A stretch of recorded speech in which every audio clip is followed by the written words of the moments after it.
as much swag. Letitia, maybe you need to order up a prescription for that sauce, girl. Let's keep it real. Real talk's only way we gon' heal. Real talk, Letitia keeps it real. Real talk, awesome future coach. Real talk, let's keep it real. Real talk's only way we gon' heal. Real talk, Letitia keeps it real. Real talk, awesome future coach.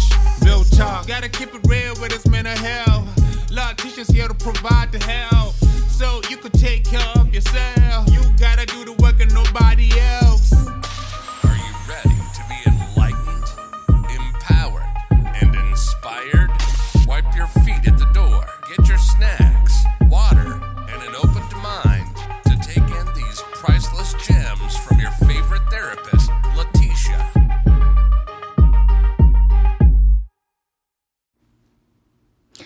So, in the aftermath of the Diddy trial, I thought it was very imperative for someone, and guess what?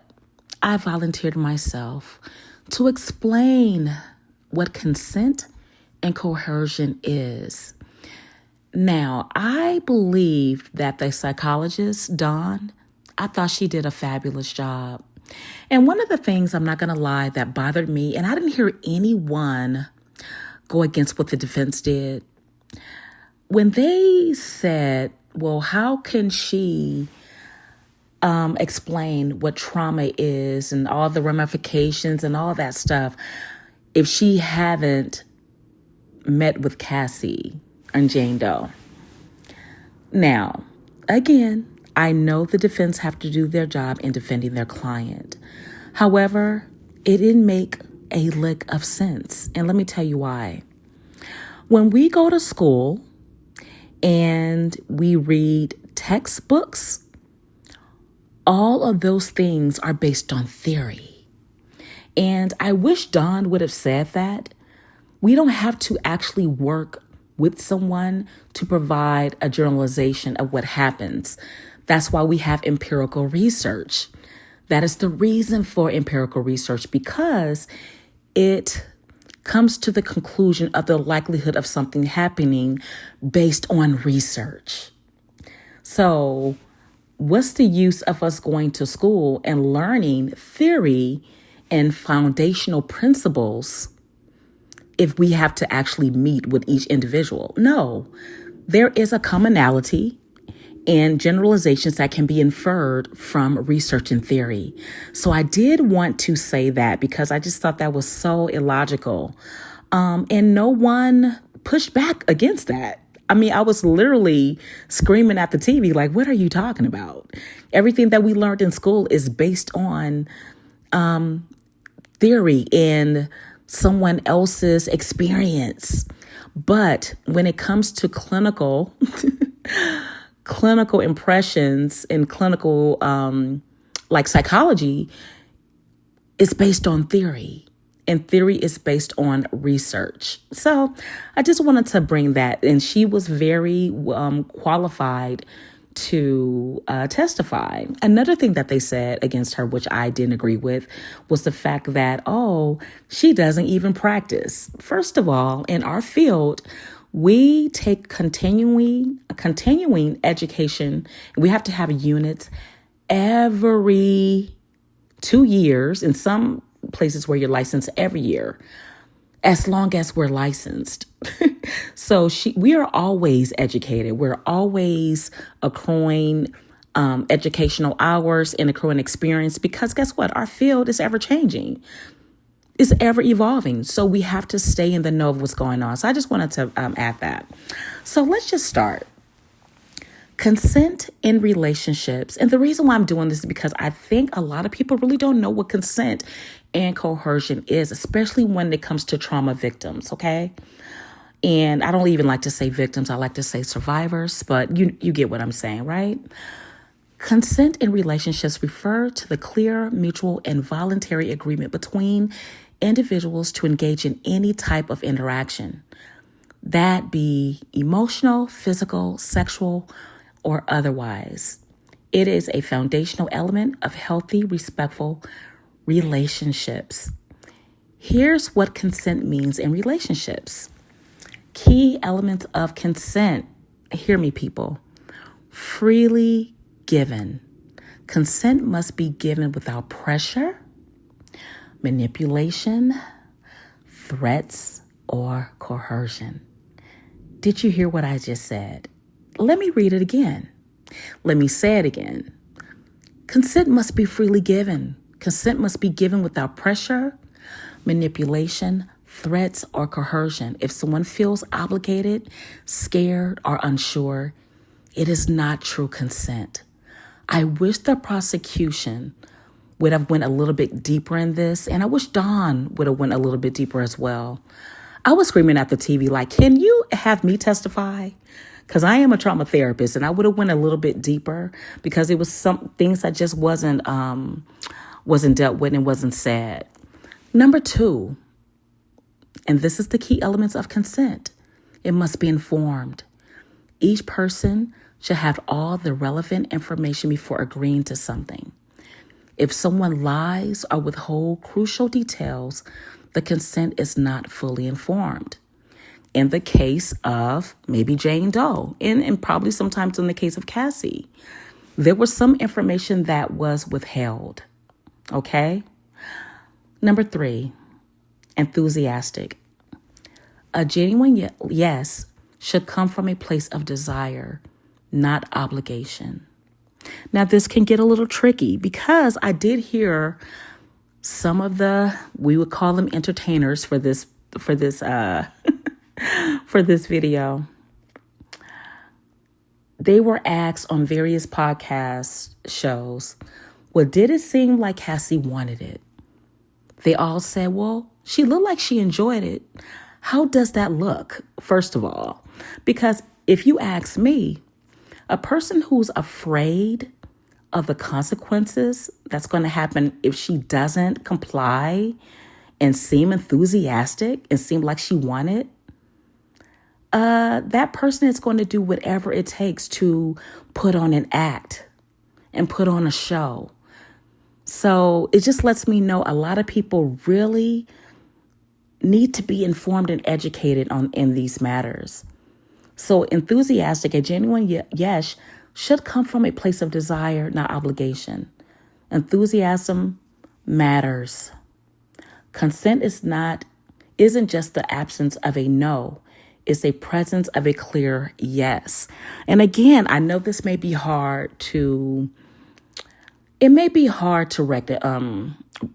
recognize, okay? It definitely can. But again, a person who's in a toxic relationship where they're being abused, at times they may seem like they're enthusiastic. You know why? Because if they don't, what's coming, the abuse after, it's not good. So they're going to do whatever it takes to seem like they are enjoying it, okay? So, yeah, it was a lot of things that bothered me, I'm telling you. And as I see these podcasts with these male entertainers, you know, and not to their fault, because, I mean, consent, coercion, abuse, it is something that is it's very much taboo and not really talked about. And so cases like this, even though it was information that may have triggered a lot of people, it does open the door to have these type of conversations, these uncomfortable conversations, and to become informed and educated. Number 4, reversible. So these are the key elements of consent. Reversible. Anyone can change their mind at any given time, even if they've said yes before. Consent can be withdrawn at any point. And if you heard my other video, I did state that. That's in the terms of, we'll call the R word. No matter how many times a person have said yes, one no means no. And that's it.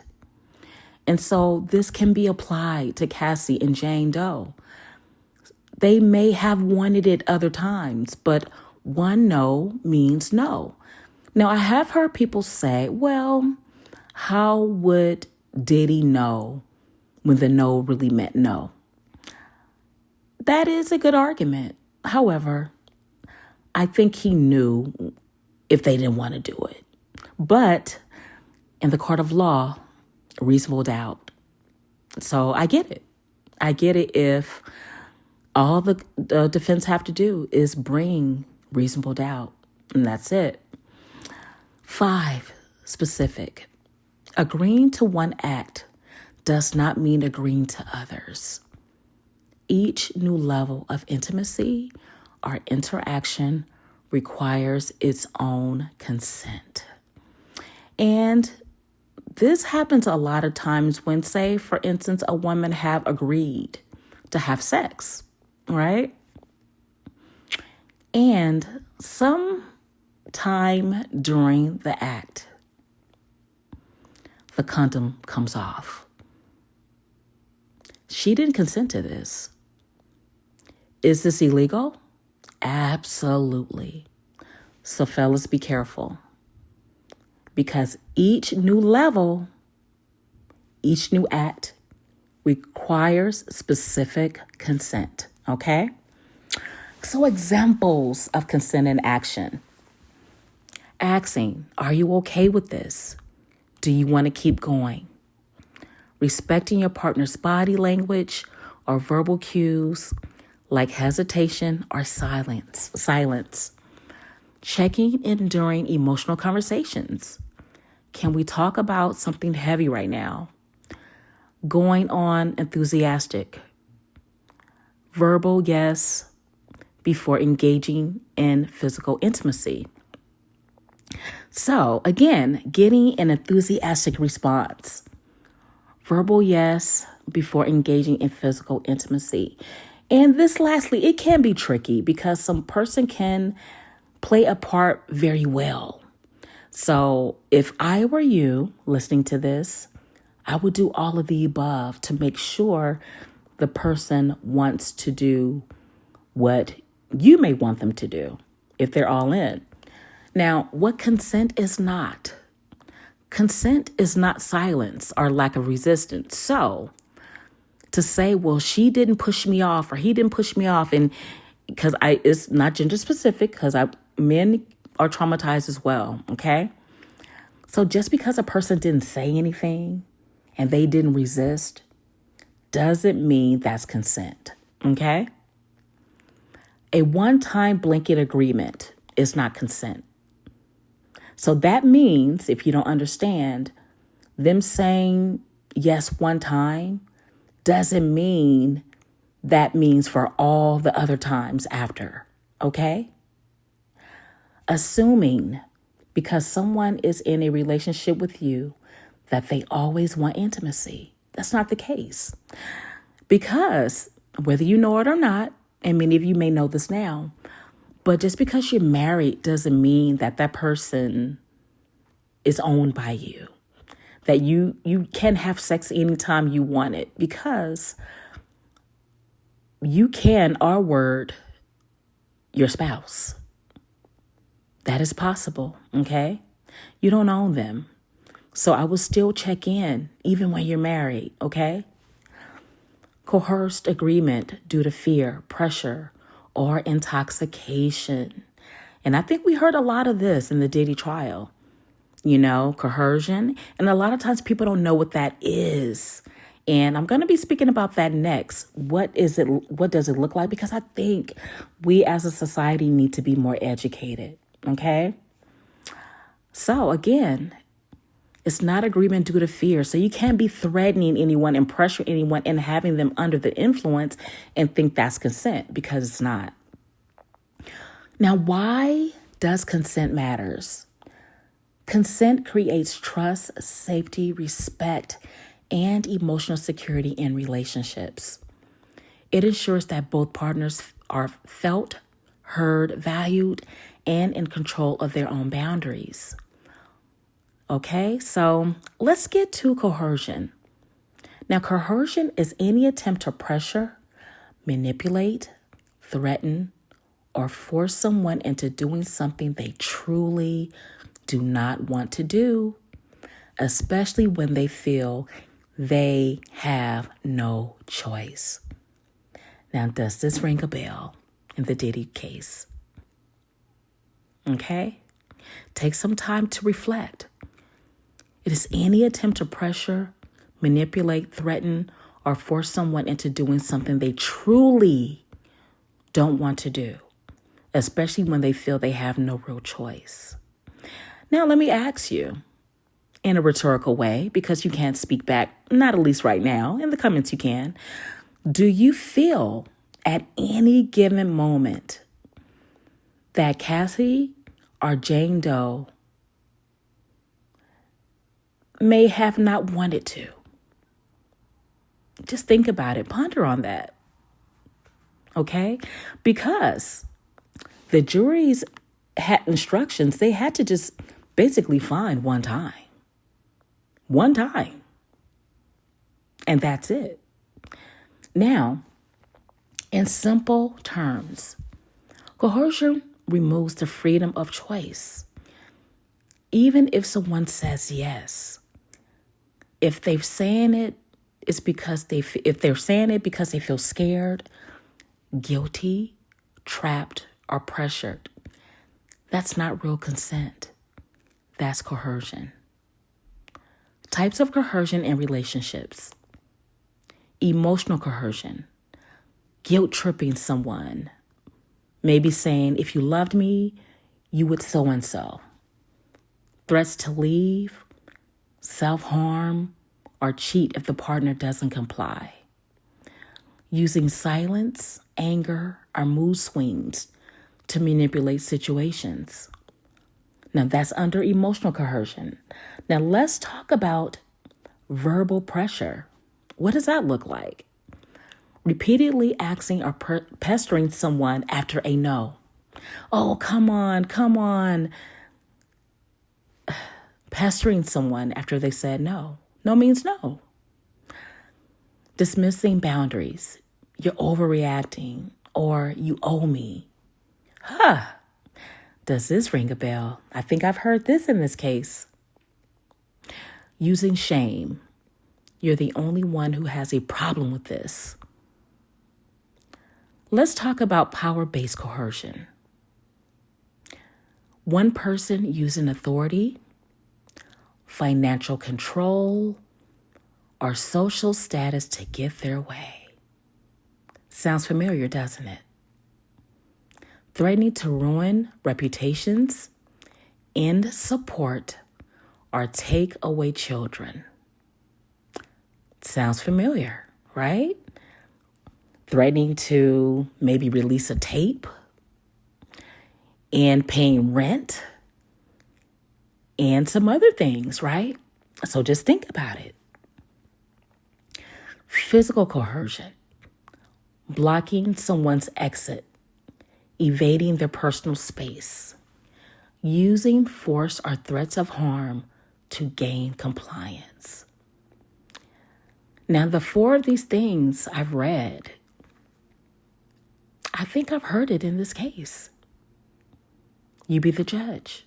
Let me know. Now, why is coercion harmful? It violates autonomy, the right to choose for oneself. It destroys trust in the relationship. It can lead to trauma, resentment, or long-term emotional damage. It makes consent invalid, especially in sexual or intimate situations. The opposite of coercion is respect. Respectful partners accept no without question. They create the space for honest communication and mutual agreement. They also seek consent that is freely given and not forced. So I hope this helped you. I just wanted to take some time to educate. Of course, my platform, I always say I wanted to encourage, empower, and educate the masses on things that are not readily discussed. And so this case, it just showed me that there's so many people that really don't know what these two terms mean. And if we are going to be judged, because there's future cases down the line these same things are going to come up. If we're to be judged by our peers, then we want to be judged and decisions made by peers who are educated properly and thoroughly. So with all this said, be sure that you subscribe and like and comment below. I would love to hear your thoughts on this. And this is not to shun anyone, because what we don't know, we don't know. But that can't continue to be our excuse, because people's lives are affected. A lot of the time it's by us not being properly informed and educated on situations as serious as this, okay? So take care and be blessed.